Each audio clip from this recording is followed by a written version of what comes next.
রব্বুল আলামিন ও দরদি আল্লাহ, এই মুহূর্তে মনে পড়ে যায় কবরের কথা।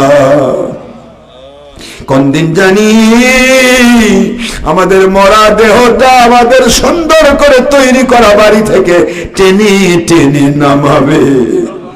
জীবনের সব ব্যাংক ব্যালেন্স, টাকা পয়সা, ব্যবসা বাণিজ্য, চাকরি বাকরি, আমাদের সকল টাকা পয়সা সব কেড়ে নিয়া, গায়ের পোশাকটা কেটে কেটে বের করে নিয়া, জীবনের শেষ গোসল সারিয়ে দিয়া, চারজন চার কাঁধে করে নিয়া, 3 টুকরা সাদা মার্কিন, যা দুনিয়ার ফকিরেও পরে না, 3 টুকরা সাদা মার্কিন পরায় দিয়া, 4জন 4 কাঁধে করে নিয়ে অন্ধকার বাঁশ বাগান, পুকুর পাড়, বাঁশের ঝাড়, নদীর পার, শিয়াল কুকুরের আড্ডা খানায় একা একা একা একা ফেলে দিয়ে চলে আসবে।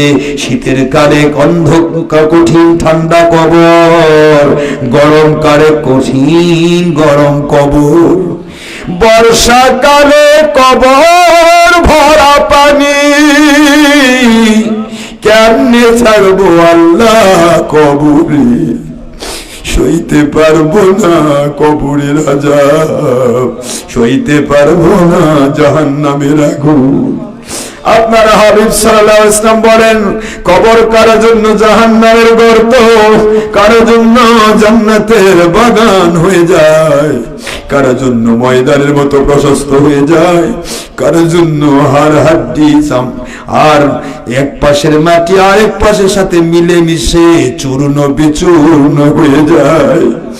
আল্লাহ কবর থেকে মাশার পর্যন্ত সকল মঞ্জিলগুলিতে আপনার খাস রহমত দিয়ে আমাদের নেগাবানি করবেন আল্লাহ।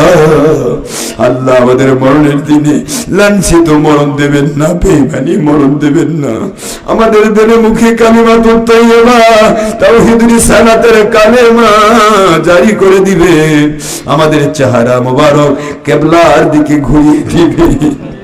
আল্লাহ আমাদের নবীজির সাথে বারবার দিদার নসিব করবেন।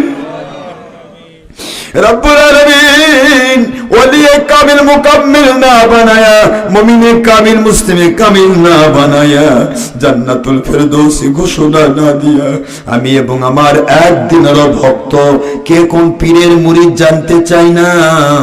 পীর মুরিদি একদিনই ভক্তি আরেক জিনিস। অনেক পীরও ভক্তি করে আমাকে, অনেক পীরের মুরিদও ভক্তি করে আমাকে।